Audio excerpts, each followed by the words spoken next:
I'll hit play and then I'll let everyone in. So, about 2 minutes, Sophia, before I spotlight you, and then we're good to go.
Díomh agus fáilte romh go léir. Hello everybody and welcome to our conference event to highlight the achievements of the Youth Climate Justice Fund over the last 2 years.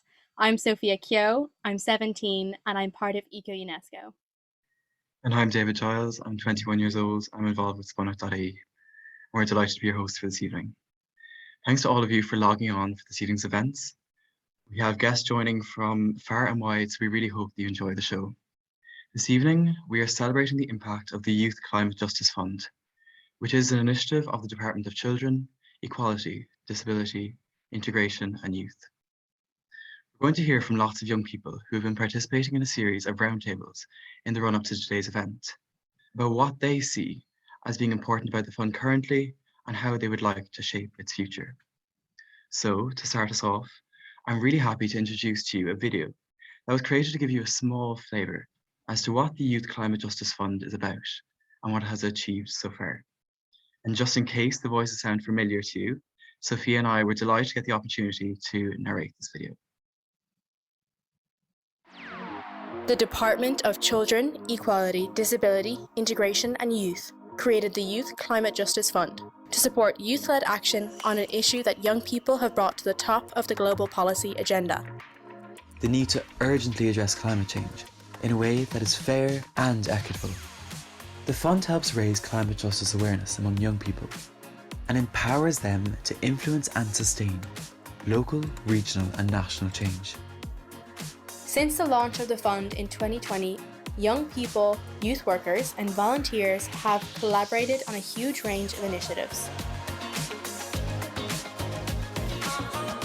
An environment box full of resources to help their peers to live sustainably, like how to reduce plastic pollution in their homes and talk about climate action with their parents. A climate action programme with a view to building connections between young people in Ireland and the developing world, whose lives are more directly affected by climate change. An after-school programme teaching young people how to create bug hotels and plant bee and butterfly-friendly gardens to learn more about the insect population decline. a national youth climate justice survey in partnership with spunout.ie to garner the opinions of young people on climate action. Over 1,000 people took part, held workshops, ran programs, and raised awareness in local newspapers all through the Irish language, talking about climate action. Founded the E-Collective, a group of young people committed to educate and inspire change across the organisation on climate justice. They held a conference and created a podcast series with former President Mary Robinson as one of their guests. Created Gaisce Glas, a youth panel who held a series of workshops to spread awareness about climate justice. They also developed resources to help young people understand how climate change will impact their futures. A series of workshops and webinars aimed at the young traveller community in Ireland.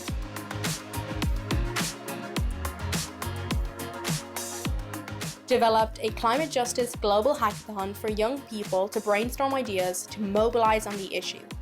Judged by local politicians, helped raise awareness at a local level on the work of young people on climate action. Created a series of videos for social media on topics like fast fashion, alternative public transport, and how to talk to other generations about climate action. The Future Generations Project produced webinars, podcasts, and training sessions to educate young people about uncovering the layers of discrimination that exist in the climate action and climate justice debate. An awareness campaign collecting stories of people from countries in the developing world to highlight how huge of an impact climate change is having on their lives. Developed a bounty of scouting at home resources, along with helpful worksheets to encourage young people to be climate action advocates in their own homes during the COVID-19 lockdown. A social media campaign promoting the Youth Justice Survey to better inform young people about climate action by providing solutions and proactive tips on how to live sustainably. A series of fun and informative virtual workshops to help create a social media campaign targeting young people. A group of young people collaborated with a playwright to write, produce and perform a play, to use theatre as a way of showing how young people are at the heart of the future of climate justice in Ireland today. Supported young people around Ireland to create climate justice awareness initiatives like murals on youth centres, clothes making workshops to combat fast fashion, and lobbied local councils for recycling bins. Young people have shown us their creativity and innovation by taking part in these projects. They feel empowered to take further steps to influence climate action. We will ensure that young people continue to be supported to play their part in achieving climate justice.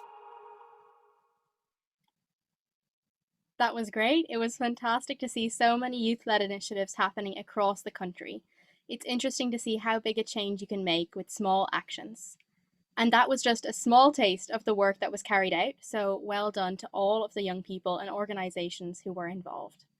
So now, it is my greatest pleasure to introduce you to our special guest for today's event, the President of Ireland, Michael D. Higgins. A long-time champion of the power of young people to change the world for good, President Higgins has passionately commended the unique and creative voice of Irish young people in the climate conversation. Please welcome Uachtaráin na hÉireann, Michael D. Higgins.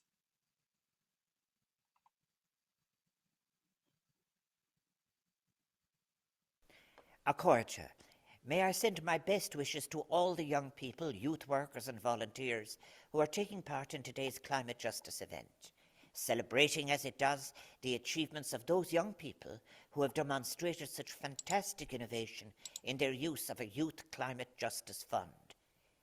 A fund which was established by the Department of Children, Equality, Disability, Integration and Youth. The Youth Climate Justice Fund was established in 2020.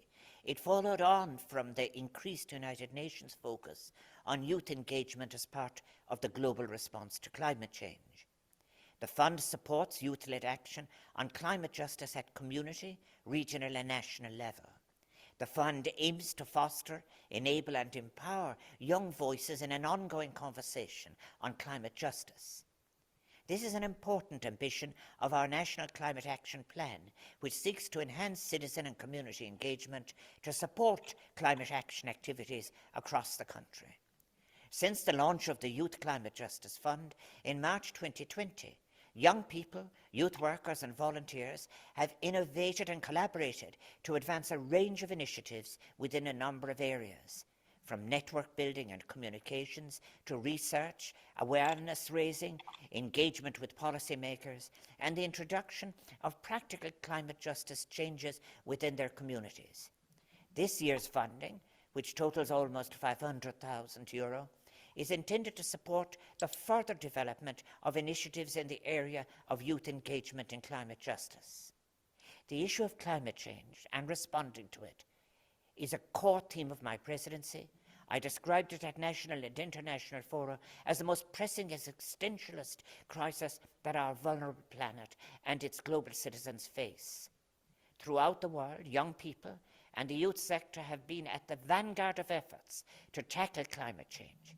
Young people have demonstrated time and again how well informed and acutely aware they are of the threat that climate change poses, as well as its uneven and unequal impacts.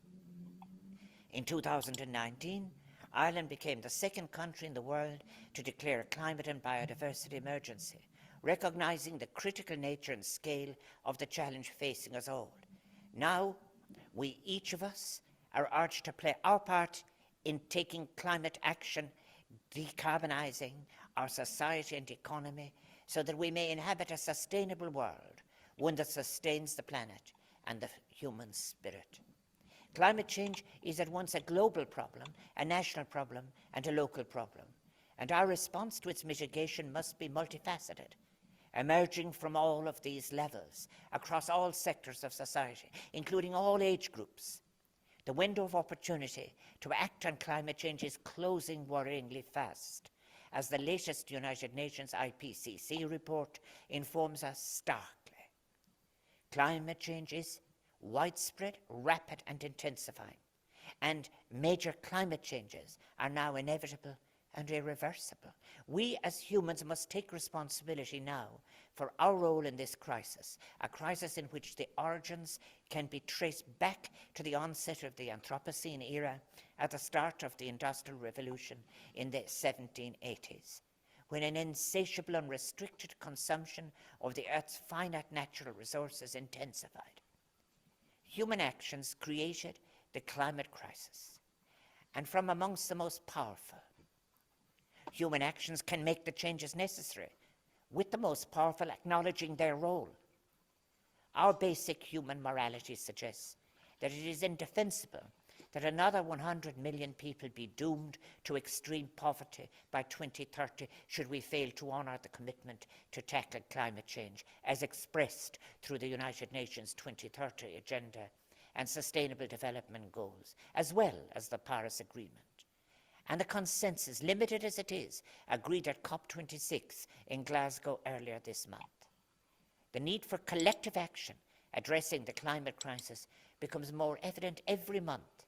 The defence of previous generations that we did not know is no longer available.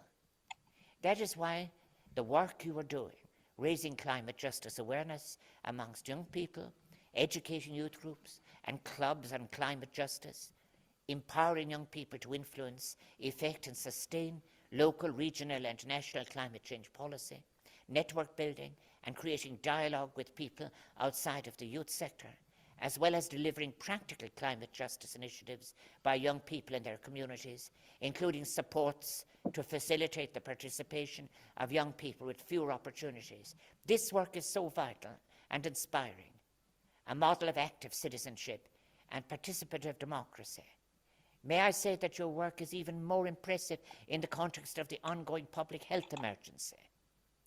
Today is a day to acknowledge and indeed celebrate the journey you have travelled so far, and to recognise the journey still to be travelled. Maruk Thranaheran, as President of Ireland, I want you to know that you have my full support on this, our greatest challenge, and I urge you to continue your efforts and make your voice heard so that we may together create a sustainable, inclusive future on our vulnerable planet in peril. Ganairi Lib is Barbanacht. Míle buíochas le Uachtaráin Higgins for your powerful words and for taking the time to send us that very special message for this evening's event. And in the spirit of the President's recognition that young people and the youth sector have been at the vanguard of efforts to tackle climate change, it is my great pleasure to introduce you to some of my colleagues on the Youth Climate Justice Fund's steering group, who have helped to put today's event and the series of roundtable discussions together. Please welcome Daisy Dwyer from Localise, Anya Boyle from VSI, and Orna O'Brien from Freuga, who will share with us what young people have to say about the Youth Climate Justice Fund, the difference that it has made to date, and some challenges that were faced along the way. Over to you.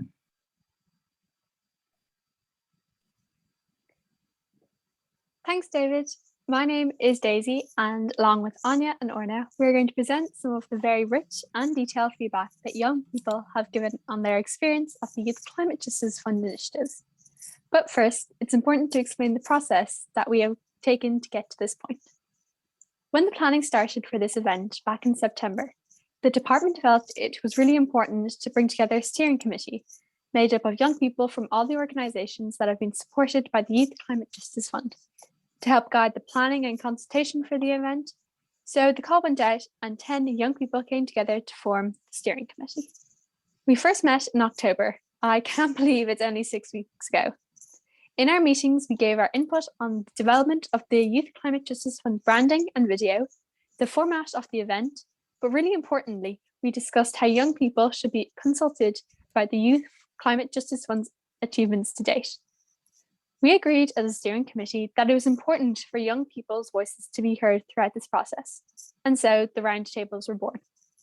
Online Zoom workshops where young people from all the different funded initiatives come together to meet each other, share our experiences in our projects, and feedback on what we think is most important to support youth action on climate change. The steering committee considered the questions that would be presented to young people at the roundtable, making sure that they would be understandable to everyone involved. We knew from our own experience that a lot of young people may not know about the fund directly, but it would be most familiar with the project that they had been involved with. So it was important to us that a guide was produced for the young people attending the roundtable, explaining a bit about the fund and how their feedback from the roundtables would be used by the minister and the department. We also felt it was important that the roundtables were made as accessible and engaging as possible, so that young people had a range of different ways to contribute their opinions. For this, we advocated the use of interactive methodologies to capture feedback as well as discussions and breakout rooms. 3 roundtables were held and a total of 26 young people attended, giving some very detailed feedback. I'm delighted now to hand over to Anya, who will go through the first part of the feedback. Thanks, Daisy. So the first question we asked young people at the roundtables was what they had learned or achieved through their climate justice projects and the work of their organisations. And the responses were incredibly varied. A really important theme emerged around education and knowledge and increased awareness of climate justice issues among young people. Young people spoke about the opportunities they had to learn more about climate change and how it impacts communities differently, both in Ireland and across the world. For example, through deforestation and agriculture, the effects of fast fashion and rising water levels. They also learned about possible solutions and actions that can be taken, the small changes that we can make in our lives to live more sustainably, such as avoiding palm oil in products or bringing a reusable cup or water bottle with you. Lots of the projects involved practical workshops on some of these actions, such as how to create eco bricks from soft plastics and how to upcycle clothes. More generally, young people spoke about all the different skills they gained through getting involved in their projects, especially around research, communication, and teamwork. Learning about climate justice enabled young people to think about how we can talk to others about it and raise awareness outside our groups and organisations, how we can take this learning into our communities more widely. Some young people mentioned how they used their new knowledge to advocate for changes in their school or community, or ran social media campaigns to spread awareness among their peers. Similarly, many young people worked on projects that focused on amplifying the message around climate justice, whether it was through creating videos or films, podcasts, webinars, training and workshops, and a whole host of other activities. From all these projects, young people gained skills in presenting and public speaking, interviewing experts and policymakers, as well as experience in filmmaking and editing, script writing, how to target different audiences, and the whole process of putting together resources like this. Some projects focused on young people educating their peers. while others created videos for older members of their community or worked with younger children to have a generational impact. There were also groups that created networks of young people to foster connections and support each other. Perhaps most importantly, young people said that taking part in their climate justice projects increased their confidence, taught them compassion, and gave them a voice. It's hard to capture all the amazing work and achievements of the young people under the banner of Youth Climate Justice Fund, but hopefully this has given you a flavour. So I'm going to pass you over to Orna now, who will talk about some of the challenges that young people identified in their climate justice projects. Over to you, Orna. Thank you, Anya. Thank you very much. So the second big area that we asked young people to talk about was whether there's any difficulties or challenges that they faced in their own climate justice projects. It comes as no shock that the challenges of COVID-19 came up quite a bit. All the projects said that they had some sort of issues because of it. Young people talked about how difficult it was to have things online rather than in person. Being online meant it was harder to engage young people to come along to events. It also meant there was less interaction and harder to get people involved and get them motivated to take part. Aside from that, another major theme was that young people didn't know very much about the fund. And the fact is, most of their projects only happened because of their fund. Young people said that they felt like oftentimes they're not listened to when they talk about climate justice. And actually, if they knew the work that the fund was supporting, they would have felt the government was taking them more seriously. Young people said that they didn't realize that other organizations or groups were actually doing climate justice projects. This was a very strong desire across all the roundtable meetings for more connection and collaboration between the different projects, to share ideas and resources and to learn from each other. And we're really keen for this to be a part of the fund in the future.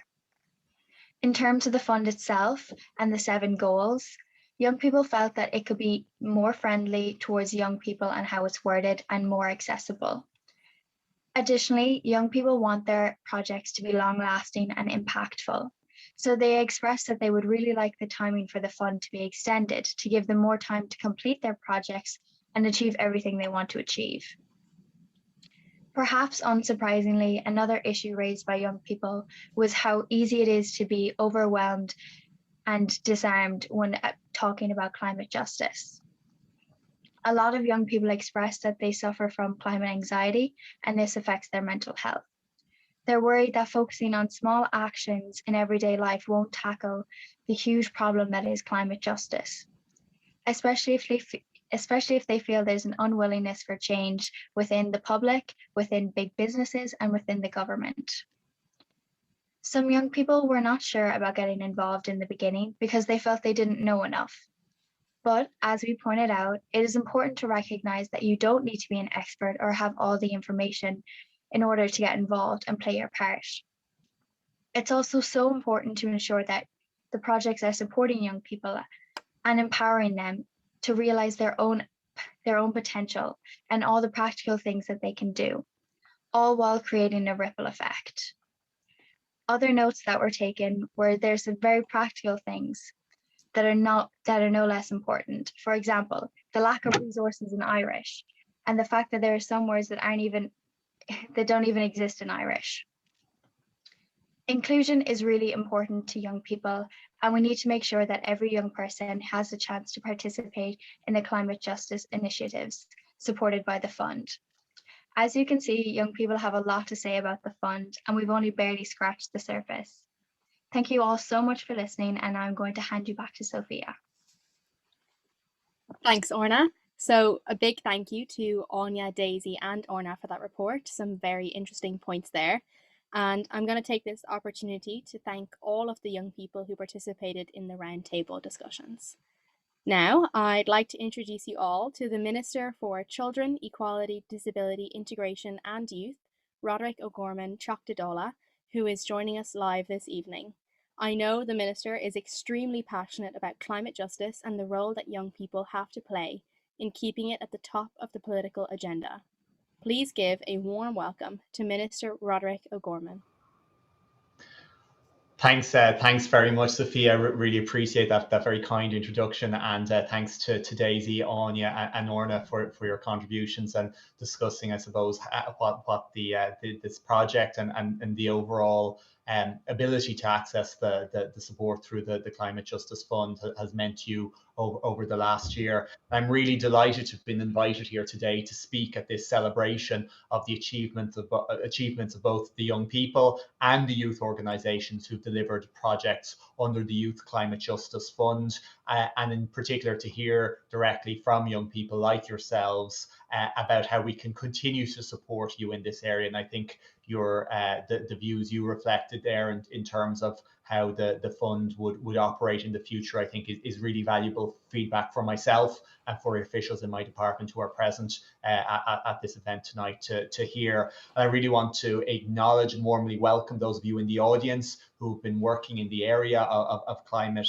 over the last number of years, whether you're from the wider statutory or non-statutory sectors, and in particular the young people who are here this evening and the representatives of the youth sector. We were absolutely privileged to hear from the president earlier on. I'm very grateful to him for his contribution and for his very powerful words in support of our gathering today. And I think he really highlighted the leading role that is played by young people in bringing about climate action and climate justice, and particularly in bringing these issues to the forefront of public consciousness. And that's certainly something that I've seen over the last 2 or 3 years. Young people led in Ireland in terms of the marriage equality referendum. They led in terms of the repeal of the 8th Amendment, and they're leading in terms of climate action as well.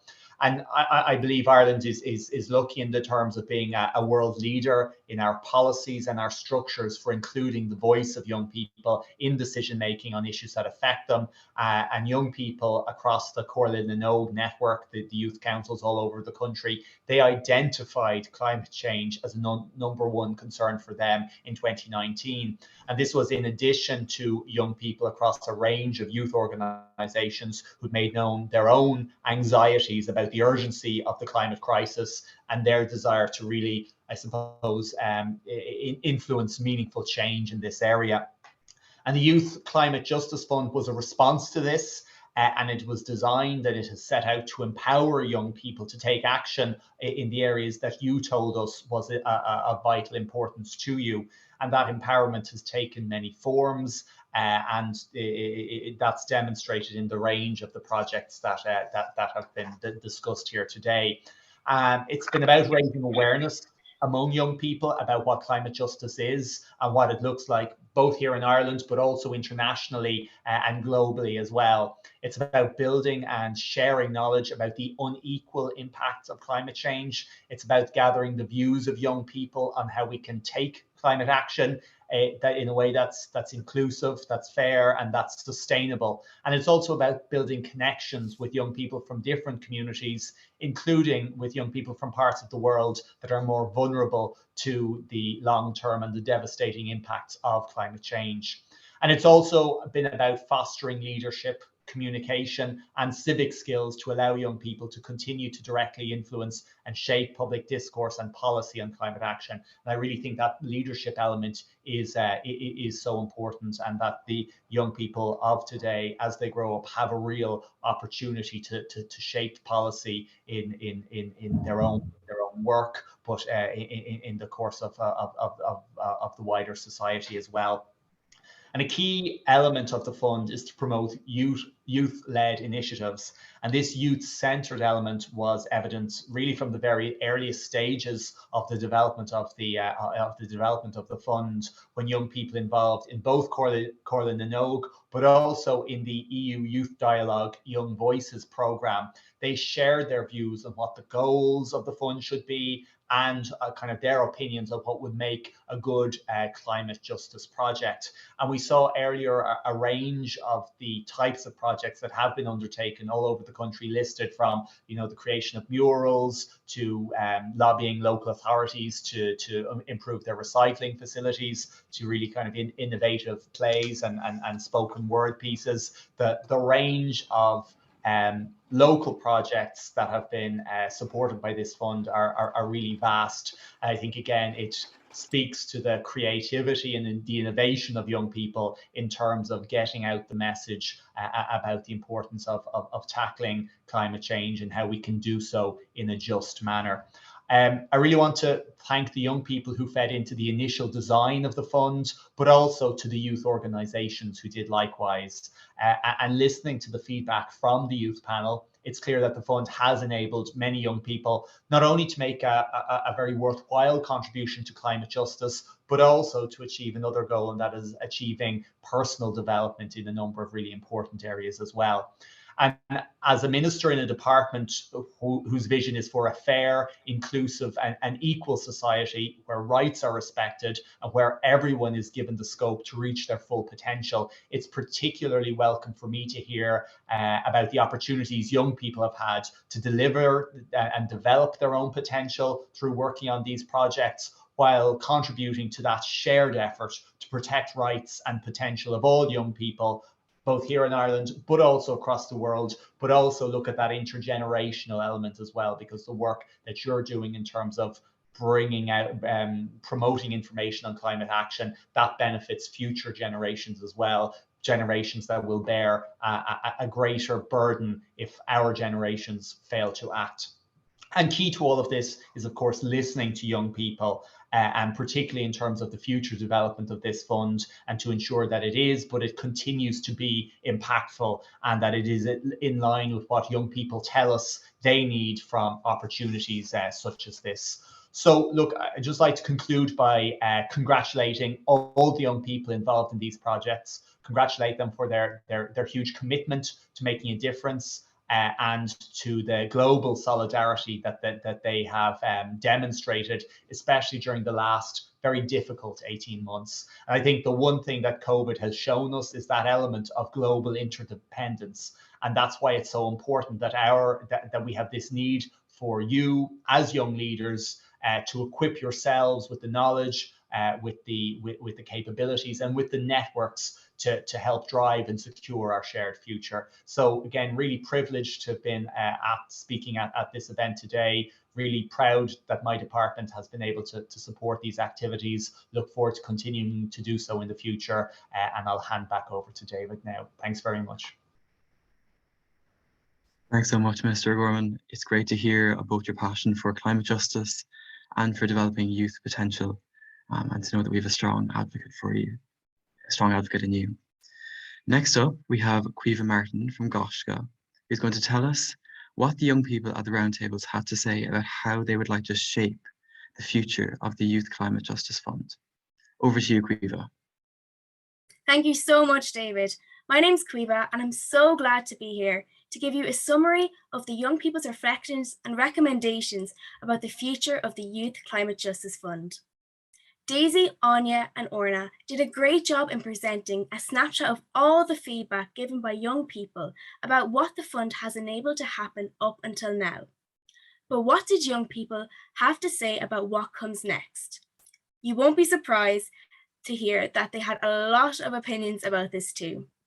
Firstly, we talked about how important it is for young people to be consulted regularly and meaningfully, and for our feedback to be actively taken on board and be at the heart of initiatives like this.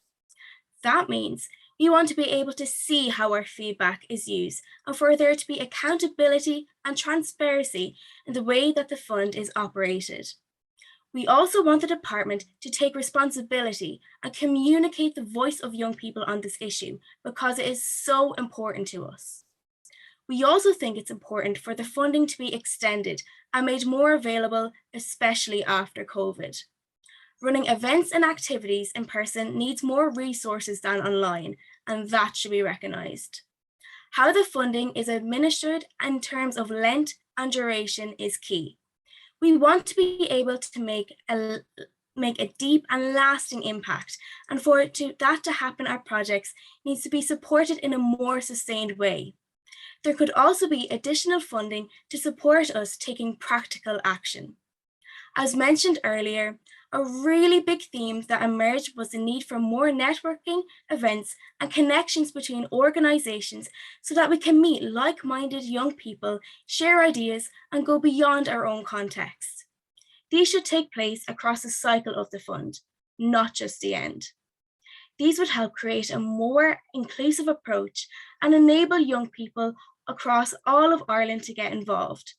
Similarly, we could promote the work of the Youth Climate Justice Fund better through advertising and marketing, and create greater visibility and awareness for all the amazing projects we have heard about today. Another idea was to collaborate with schools and workplaces. A lot of us took our learnings into schools, and we really feel that the audience is already there. So it would be great for youth organisations to be able to work together with schools. Alongside this, we could also have a central place where ideas and resources from all the initiatives can be gathered together and accessed. This could also have a calendar, so you can see what events are coming up and attend the ones that you are interested in. Lastly, what came through again and again from young people was the importance of feeling empowered and supported so that they were able to make these changes. Young people said that this is what they felt was great about the approach taken through youth organisations, as they felt more involved. Keeping the focus on practical, achievable steps and breaking it down into smaller chunks helps fight climate anxiety, which we can all fall into. Mora Dortme tá ag tábhachta go mraithin daoine óga go bhfuil cumhacht agus tacaíocht acu, gur féidir lo aithria a dhéanamh. Mara dúirtear mullen óga agus tucaigh siad, níl doubt agam ach go tucaigh siad sa slí seo freisin. So that's a snapshot of all the recommendations we have. I, for one, am really looking forward to hearing how our feedback shapes into the next phase of the Youth Climate Justice Fund. That's it for me. Now back to you, Sophia. Thanks, Caoimhe. Some amazing ideas there that I think will be very valuable to the Minister and his officials as they consider the future of the Youth Climate Justice Fund, as well as to our wider audience of viewers here today. Now, I'm finding it hard to believe, but we have actually come to our last speaker of the evening. The time has just flown by. I'm thrilled to introduce you to Bernie McNally, Assistant Secretary General at the Department of Children, Equality, Disability, Integration and Youth. Bernie is going to wrap up today's event and tell us about some new initiatives that are in the pipeline that will both continue and complement the work of the Youth Climate Justice Fund. Please welcome Bernie McNally. Good evening, everybody, and thank you so much for letting me be here with you today. Thanks, Sophia, for your introduction, and to David, Caoimhe, Daisy, Anya and Orna for your contributions so far and for representing so well what young people who've supported the Youth Climate Justice Fund, what they have fed back, and also their very valuable reflections on the future development of the fund. On a slightly less formal note, can I just say that not every person gets to share a stage with a president and a minister and to present so well. So I have to say well done to the young people who've spoken at this event today and done so well. And again, to everybody who's contributed to this, to see the recognition of a president and a minister, I hope persuades young people that their voice really is being listened to and very much respected and is very much inspiring policy across the country. So look, I really want to thank everybody who contributed to the projects from across the different organisations. And I especially want to thank all those different organisations that have done so much work in the last 6 weeks, be it members of the steering group, those who participated in the roundtable, and those of you who have contributed today. I have to say your contributions have been just truly outstanding. I also want to thank Foróga, who partner with the department on the youth participation contract, for their fabulous work and their high standards as ever and their real commitment and vision around this work. So thank you to them. I want to assure everybody, just in terms of next steps, that we have listened really carefully, not just today, but to what has been happening across all the work of these projects. We really have been listening to the work that you have done, the conclusions you've reached, the ambition that you have for more work, you know, what the fund has enabled and how we can make it more impactful and inclusive. And I really appreciate the honesty of the feedback, and I'm sure we'll get more behind the scenes as well. And I promise that will be put to good use. A report on the roundtables is making its way towards us, and that will be given to the Minister before the end of the year. We'll be making recommendations to Minister O'Gorman on how we will use the fund next year and the year after. So your feedback really does help shape policy and the use of funding like this. So thank you.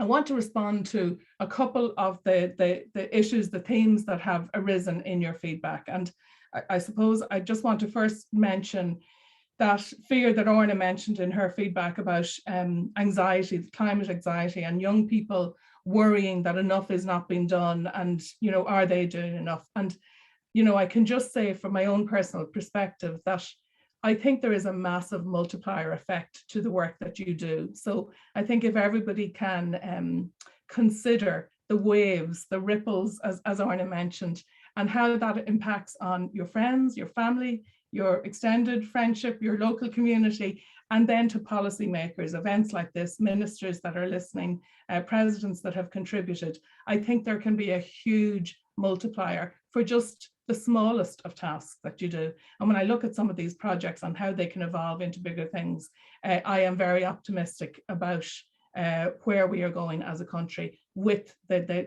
huge input and leadership of young people.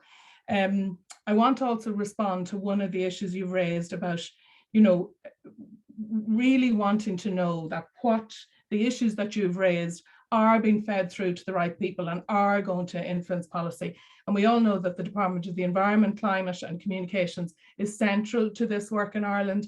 And I just want to again assure people that we are working very closely with that department, and they are very, very committed to having young people central to this country's response to the climate crisis. So I know that, you know, that many of you here have been already involved in projects. Some of you have had the opportunity to participate in a series of climate conversations that department has run as part of the National Dialogue on Climate Action. And these were really, really important. And I'm really delighted today to be able to announce that we are going to be convening the first National Youth Climate Assembly early next year. So that is going to be a major landmark, a major milestone in terms of young people influencing the national agenda. So we're going to be making contact with a variety of organisations, our Corlin and Ogue youth councils and other organisations to ask them to nominate young people onto this assembly. And I'd really, really encourage anybody between the age of 12 and 25 to think about participating in this. Think about nominating yourself or a colleague if you're within that age group, 12 to 25, and you would really like to input into making recommendations into next year's climate action plan, please do spread the word, because this Youth Climate Assembly is I hope, going to be a very powerful mechanism for influencing policy and sharing your passion, your ambition, your vision for Ireland. So please come forward. I want to just go back a little bit to the work of all the other people that are involved in supporting young people. And whilst I know young people were very much, all these projects were youth-led, and that so shone through in the feedback we've got today and elsewhere. But I just want to have a minute to recognise the people behind the scenes, the youth organisations, the youth workers, the volunteers that have been supporting young people on this. I have to say that their input, their ability, their work to empower young people, to provide the supportive spaces, we all know is so vital. And, you know, everybody's had a difficult 18 months, and those youth organisations, youth workers, etc., have had to work extremely hard to continue to deliver, to tackle some of those challenges that Caoimhe talked about earlier, remote working, etc., trying to engage, keep young people engaged, reach out to those who most needed it, etc. They've had a really, really difficult time of it. And I have to commend all the youth organisations, the education training boards that supported them, the youth workers, the volunteers that worked with them. Minister O'Gorman has regularly thanked them and recognised them for their work. And I'd like to do it again today on behalf of officials in the department. So look, I'm going to finish up now by just congratulating all the young people involved in these projects, all the young people who have given us feedback on the use of the fund. You have done fantastic work. The opening video was lovely. It was heartwarming to see. Great to see it. Thank you to David and Sophia for their excellent emceeing. Really a fabulous event. I was delighted to be associated with it. So I'm going to finish up and hand you back now to David, for he's just going to have a last word. But please all stay safe, stay well, and we'll hopefully work with you again soon. Take care. Thanks so much, Bernie. It's great to have you here today and to hear about all the future plans of the department. And so, as Bernie was saying, that brings us to an end of our event today. Thanks so much to everyone who took part, both today and in the roundtables leading up to this event. As President Higgins earlier noted, today is a day to acknowledge and indeed celebrate the journey travelled so far and to recognise the journey yet to be travelled. I hope that you've enjoyed and learned from the insight that you've gotten into the fruitful outcomes of the Youth Climate Justice Fund to date with us here today. And I equally hope that you will continue to join us as we continue to foster, enable, and empower young people in this ongoing conversation on climate change. Gorv Mila os bheith leng an jobh, agus slán libh. Goodbye. Bye.